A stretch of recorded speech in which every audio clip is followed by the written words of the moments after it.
Assalamualaikum warahmatullahi wabarakatuh. Waalaikumsalam warahmatullahi wabarakatuh. Selamat siang Pak Warto. Selamat siang. Pripun kabare? Alhamdulillah sehat.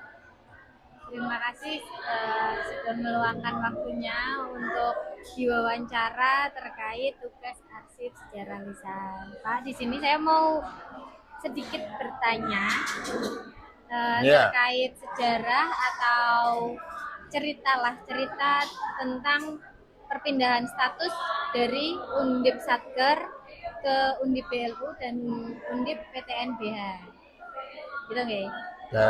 ya, dari Satker menjadi Universitas Badan Layanan Umum, kemudian PTNBH. Ya. Ya, Untuk pertanyaan yang pertama, kira-kira apa ya Pak yang melatar belakangi dari perubahan status Undip?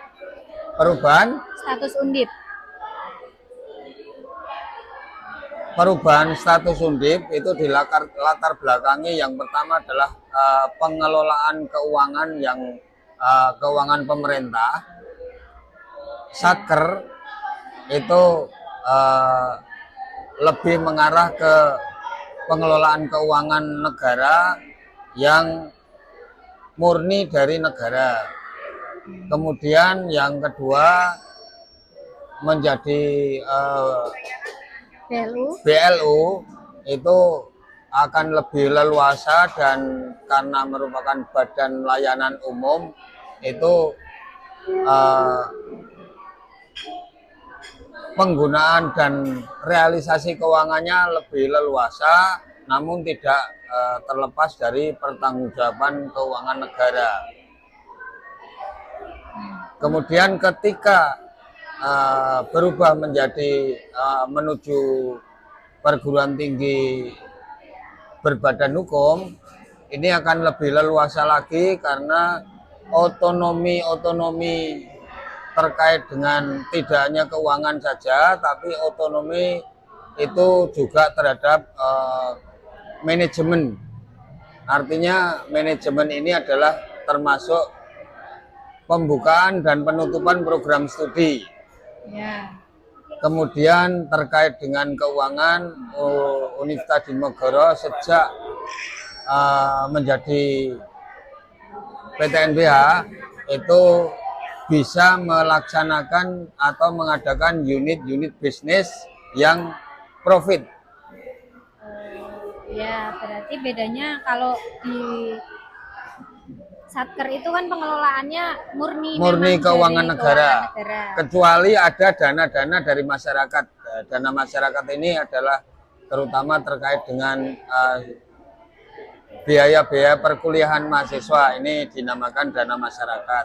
Tapi pertanggungjawaban tetap kepada negara, itu termasuk rupiah murni dalam hal ini. Oke, nah kalau berarti yang bisa digarisbawahi dari ketika Undip menjadi PTNBH adalah Undip bisa melakukan bisnis yang lebih profit untuk pemasukan Undip sendiri gitu Pak? Ya, karena sejak menjadi PTNBH, karena berstatus sebagai badan hukum, dia bisa mengelola dirinya sendiri sebagai badan hukum tadi, sehingga unit bisnis itu diizinkan dibentuk dengan tujuan tidak hanya untuk pengembangan penelitian mahasiswa, tapi juga digunakan untuk profit. Kemudian Pak, kalau untuk tahapan-tahapan proses transisinya gimana ya Pak?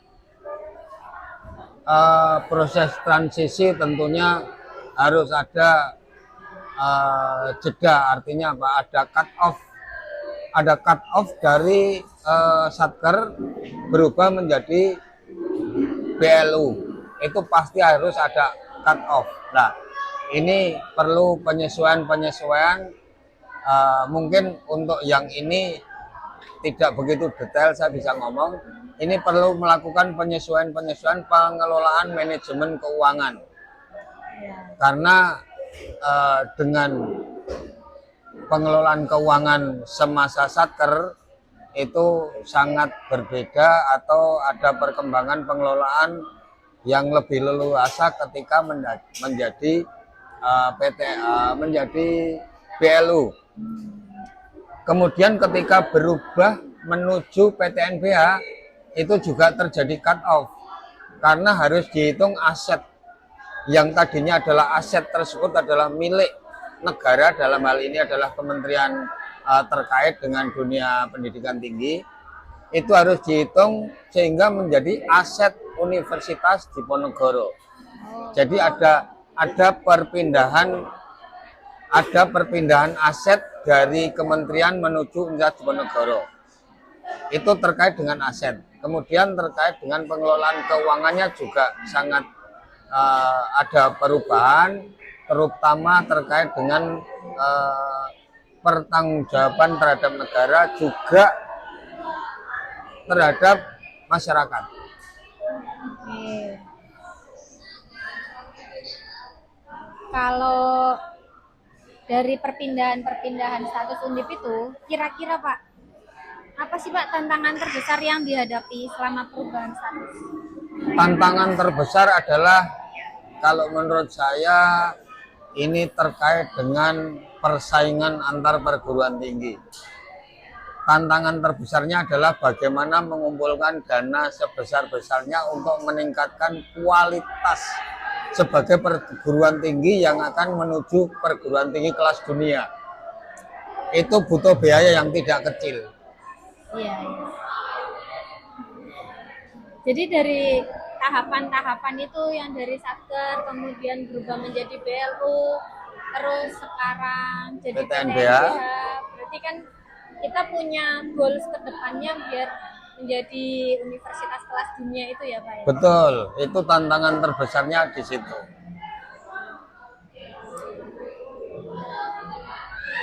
Udah, kira-kira segitu aja pertanyaannya.